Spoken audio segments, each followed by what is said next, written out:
नमस्कार दोस्तों, आज अपन बात करेंगे जैसलमेर दुर्ग के बारे में। दोस्तों काफी ब्यूटीफुल यहाँ पर जैसलमेर दुर्ग है। दोस्तों घूमने जाना बड़ा ही प्यारा दुर्ग है। तो दोस्तों क्या है कि वीडियो बनाने का थोड़ा सा सिस्टम अभी का हिला हुआ है कोरोना के चक्कर में, तो आप इसे सोचना मत कि आगे वीडियो बनाएंगे भी या नहीं बनाएंगे। दोस्तों आपके लिए वीडियो प्रॉपर तरीके से आएगी। अब नेक्स्ट डे से है ना, आपके लिए रोज वीडियो में प्रोवाइड कराऊंगा अलग अलग किलो की। ठीक है दोस्तों, तो आज अपन बात करेंगे जैसलमेर दुर्ग के बारे में। दोस्तों जैसलमेर जो दुर्ग था वो बनाया था इंसान ऋषि था राव जैसल का गुरु। तो राव जैसल ने अपने गुरुजी के कहने पर त्रिकूट पहाड़ी पर एक दुर्ग की नींव रखी, जिसका नाम रखा जैसलमेर दुर्ग। जैसान था दोस्तों पहले उसका नाम, लेकिन इसका बार बार नाम बदलता रहा है। अनेकों नाम मैं आपको इसके अभी बताऊंगा दोस्तों, नाम खूब सारे हैं इसके। तो इंसान ऋषि की सलाह पर जैसलमेर दुर्ग की नींव रखी त्रिकूट पहाड़ी पर राव जैसल ने। डॉक्टर दशरथ शर्मा के अनुसार ये कहा जाता है कि डॉक्टर दशरथ शर्मा है ना, डॉक्टर दशरथ शर्मा ने कहा कि इसका जो राव जैसल का पुत्र था उसने इस दुर्ग का पूरा निर्माण किया था 7 वर्षों में। शालिवाहन सेकंड के शासनकाल में इस दुर्ग का पूरा निर्माण हुआ था। दोस्तों ये बात डॉक्टर दशरथ शर्मा जी कहते हैं। तो इस दुर्ग के अन्य नाम है दोस्तों, वो मैं बताता हूं आपको। इसको कहते हैं सोनारगढ़ दुर्ग दोस्तों, इसको कहते हैं सोनारगढ़ दुर्ग दोस्तों। इसी के बाद इसको कहते हैं गोरागढ़ दुर्ग। इसी के बाद इसको कहते हैं भाटी भट्ट किवाड़ दुर्ग दोस्तों। इसको रेगिस्तान का गुलाब कहा जाता है दोस्तों। इसी दुर्ग को कहा जाता है राजस्थान का अंडमान कहा जाता है दोस्तों। इसी दुर्ग को चित्तौड़गढ़ दुर्ग के बाद सबसे बड़ा लिविंग फोर्ट कहा जाता है। और इसी को दोस्तों गलियों का दुर्ग कहा जाता है। दोस्तों जो गलियों का जो शहर है ना, वो जैसलमेर शहर को कहा जाता है गलियों का शहर। और इसको जैसलमेर दुर्ग को है ना गलियों का गढ़ कहा जाता है। और इसी को कहा जाता है दोस्तों त्रिकूटगढ़। तो दोस्तों आपने सारे नाम देख लिए, इतने सारे नाम हैं इस जैसलमेर दुर्ग के। इसके अलावा भी इसके बहुत सारे नाम है दोस्तों, लेकिन और बहुत से नाम है, लेकिन वो इतने प्रचलित नहीं है, उनके बारे में बताना कोई इतना खास नहीं है। और अब बात करते हैं अपन इस दुर्ग के बारे में। दोस्तों ये जो जैसलमेर का जो दुर्ग है ना, ये आप ये दीवार देख रहे हो, ये दीवार है ना दोहरे परकोटे नुमा दीवार है। आपने घाघरे नुमा जो ये दीवार है ना, ये घाघरे नुमा दीवार है। घाघरे की जो सलवटें होती है ना नीचे से, उस प्रकार की जो ये दुर्ग है, इस पे ये बुर्जें बनी हुई है दोस्तों। इन बुर्जों की जो संख्या है ये दोस्तों 99 बुर्ज इस दुर्ग के हैं दोस्तों। 99 बुर्ज, सर्वाधिक बुर्जों वाला अगर आपको किला पूछा जाए ना, तो ये जैसलमेर का किला है दोस्तों। इसमें सबसे ज्यादा बुर्ज है दोस्तों। और इसी दुर्ग के जो ये घाघरे नुमा है ना, ये परकोटा प्रचलित है दोस्तों। ये दोहरे परकोटे से इसका निर्माण किया गया है दोस्तों, बीच में मिट्टी विट्टी डाल डूल के, और दीवार के आगे एक और दीवार डालकर बढ़िया फर्स्ट क्लास बनाया गया है, ताकि जो बाहरी आक्रमण हो तो गोले वगैरह डाले जाए वो अंदर गढ़ के अंदर प्रवेश ना करे।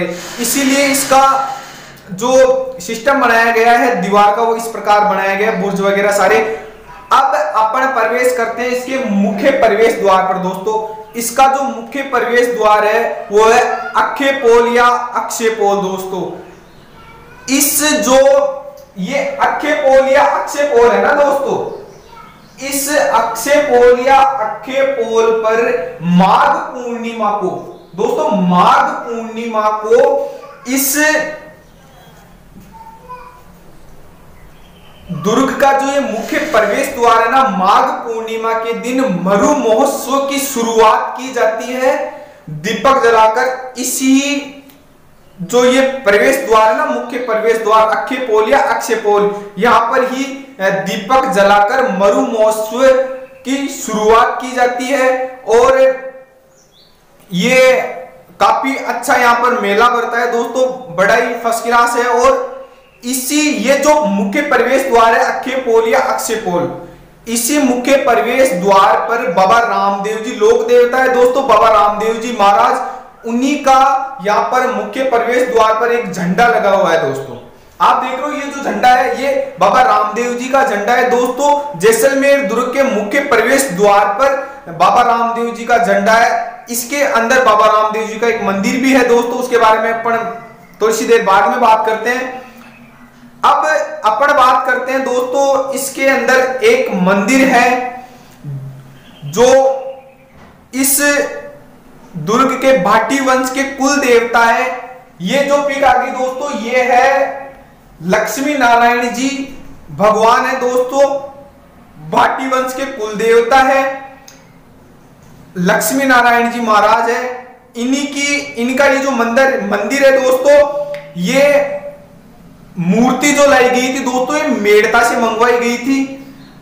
राव जैसर ने इसी मंदिर का निर्माण किया था और इस मंदिर के निर्माण में मेड़ता से मूर्ति मंगाई गई थी। और इस मंदिर की एक खास बात है दोस्तों, इसके जो ये किवाड़ है ना, ये किवाड़ दोस्तों सोने और चांदी से बने हुए हैं।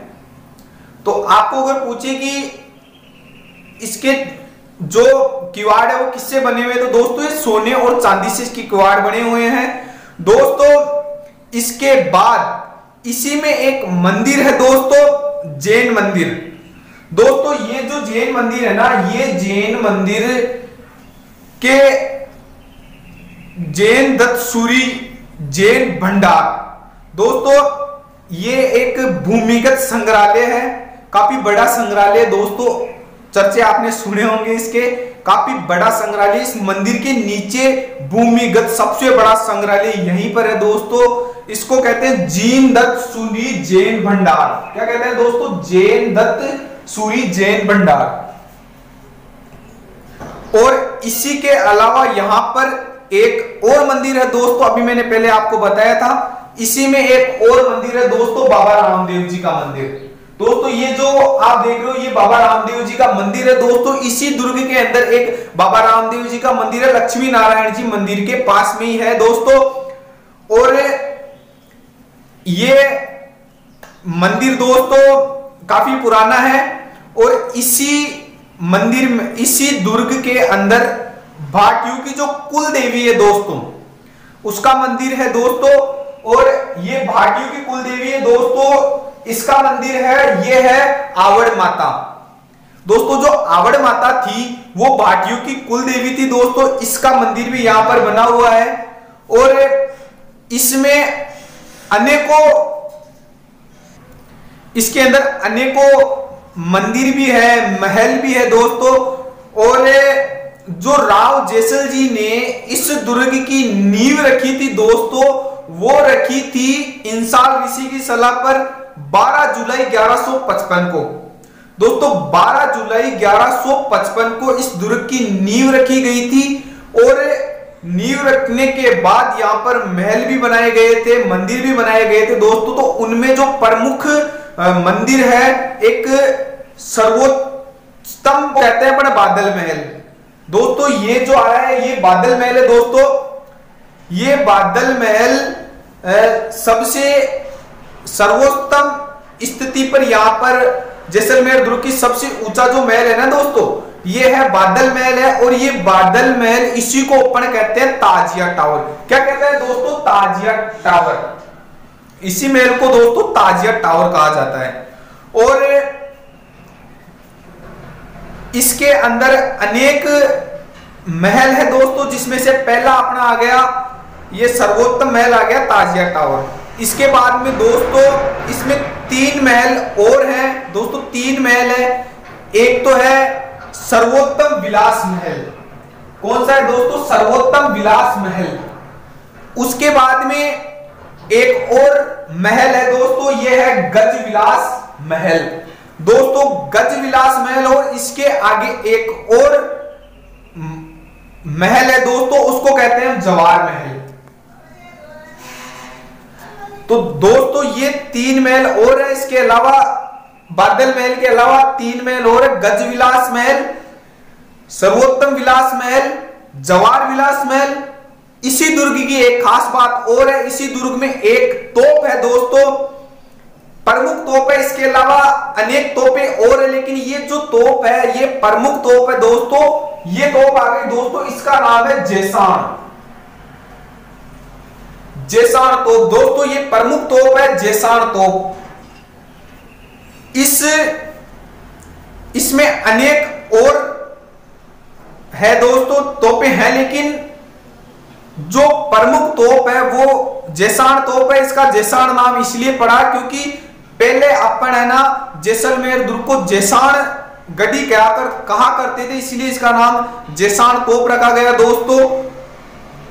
और इस दुर्ग के बारे में एक कहावत प्रचलित है दोस्तों। चित्तौड़गढ़ दुर्ग के बारे में तो आपने कहावत सुनी होगी, गढ़ तो चित्तौड़गढ़ बाकी सब गढ़ैया।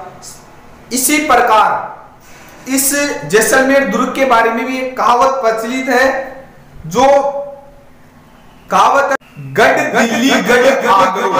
क्या दोस्तों? गढ़ दिल्ली गढ़ आगरो गढ़ बीकानेर बलोच इलानो बाड़ी सिरे को जैसलमेर। दोस्तों इसका मतलब ये है कि या तो जो गढ़ आपको देखने को मिलेंगे ना दोस्तों, या तो आगरे का जो किला है वो है दिल्ली के अंदर, और जो आधा गढ़ है वो है अपने ये बीकानेर वाला, और जो प्रमुख फिर इनके बाद में है वो अपना जैसलमेर का आ गया दोस्तों।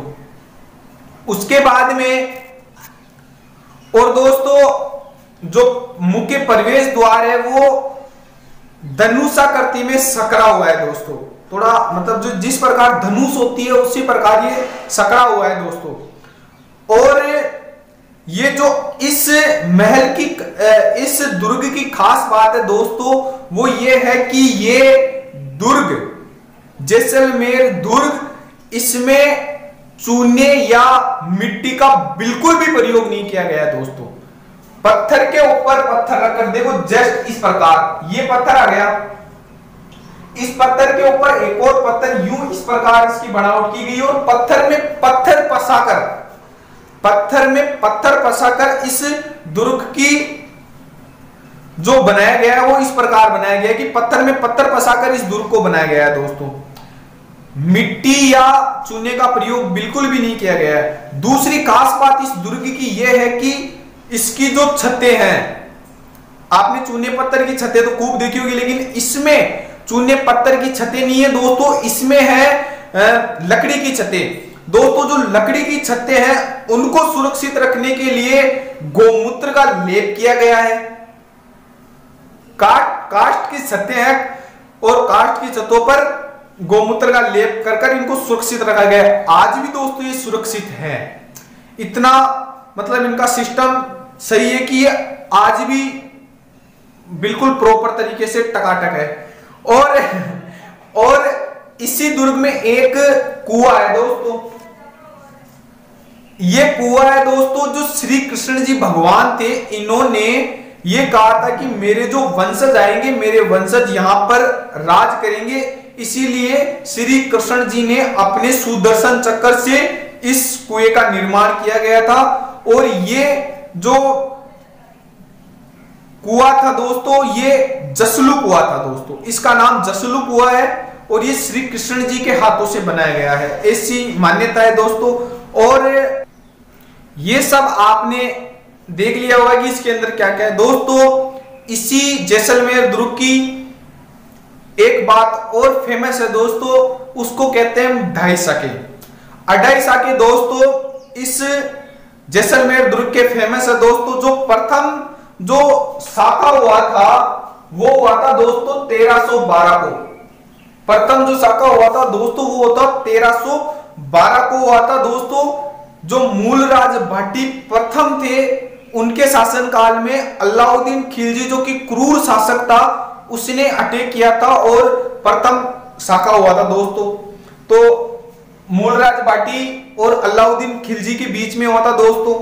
दूसरा, इसी का जो दूसरा शाखा है वो हुआ था दोस्तों 1359 को दोस्तों। पर दूसरा शाखा हुआ था 1359 को हुआ था दोस्तों। राव दूदा, यहां के जो शासक थे इस समय वो थे राव दूदा जी। राव दूदा जी पर आक्रमण किया गया फिरोज शाह तुगलक के द्वारा, और फिरोज शाह तुगलक के द्वारा यहां पर आक्रमण किया गया और यहां पर जौहर और केसरिया हुआ दोस्तों। जो तीसरा हुआ वो हुआ था दोस्तों अर्ध शाखा। यहां पर दोस्तों जो तीसरा हुआ था वो हुआ था अर्ध शाखा। ये हुआ था दोस्तों 1550 ईस्वी को दोस्तों। याद करने का तरीका 1550 के हिसाब से आप याद रख लो। याद करने का तरीका अभी मैं आपको बता दूंगा दोस्तों, उससे पहले अपन मोटी मोटी बातें कर लेते हैं। जो अर्ध शाखा हुआ था वो हुआ था भाटी राव लूणकरण के शासनकाल में हुआ था दोस्तों। और भाटी राव जो लूणकरण थे उनके शासनकाल में हुआ था एक मुस्लिम शासक था अमीर अली। उसने कहा कि मैं आपके यहां पर शरण लेना चाहता हूं, मुझे आपका भाई बना लो और मुझे शरण दे दो। तो इसने छल का सहारा लिया अमीर अली ने और कहा कि मैं आपको भाई बनाता हूं और आप मेरे को है ना आपके इस जैसलमेर दुर्ग में शरण दीजिए। तो भाटी राव लूणकरण ने कहा कि चलो ठीक है यार, आपको अपन हम शरण देते हैं, आप आ जाओ। तो अमीर अली ने कहा कि मेरे जो मंत्री हैं उनको और मेरी जो रानियां और औरतें हैं उनको मैं आपके प्रवेश इस जैसलमेर दुर्ग में कराना चाहता हूं, आपकी अनुमति हो तो की। तो चलो ठीक है, भाटी राव लूणकरण ने कह दिया कि ले आओ आप। तो इन्होंने क्या किया, इनके जो प्रमुख सेनापति थे उनको और जो अच्छी तलवारबाजी जानते थे ऐसे सैनिकों को अंदर प्रवेश करा दिया। वो प्रवेश किस प्रकार कराया दोस्तों, उसने जो पालकियां होती है ना, पालकियों में एक आदमी होता है लेकिन इसने 4-4-5 अपने सैनिक ठूस के भर दिए और नीचे 4-5 जने पकड़ने वाले रख दिए। तो ऐसे करके इसने इतनी सेना अंदर प्रवेश करा दी कि जो राव लूणकरण थे उनको केसरिया करना पड़ा दोस्तों। इन्होंने केसरिया तो कर लिया, लेकिन जब आक्रमण हो गया था और रानियों ने जौहर करना चाहा तो इस अमीर अली ने उस जौहर कुंड में पानी भरा दिया दोस्तों। और पानी भराकर जो जौहर की जो पवित्र लकड़ियां थी उनको जैसलमेर दुर्ग से बाहर फिकवा दिया, जिसके कारण वहां पर केसरिया तो हुआ लेकिन जौहर नहीं हुआ दोस्तों। इसीलिए यहाँ के ढाई शाखे फेमस है। और आपको ये वीडियो कैसी लगी दोस्तों? जैसलमेर दुर्ग में जितना कुछ था वो मैंने आपको सब कुछ बता दिया दोस्तों। और सोने की आभा की तरह चमकने वाला जैसलमेर दुर्ग मैंने आपको अच्छी तरीके से पूरा घुमा दिया है दोस्तों। घुमा तो क्या दिया है, मतलब आपको बता दिया है दोस्तों। आपको ये वीडियो कैसी लगी मुझे कमेंट में जरूर बताइएगा दोस्तों। और आप क्या है कि थोड़ा वीडियो पूरी देखा करो दोस्तों, क्योंकि पूरी देखते नहीं हो आप लोग, तो पूरी देखा करो दोस्तों। बाय दोस्तों, कल मिलते हैं इसी अपने दुर्ग की जो लाइन है उसी में अपन फिर से कल दूसरी वीडियो डालूंगा दोस्तों। इसी कड़ी में अपन फिर मिलते हैं दोस्तों।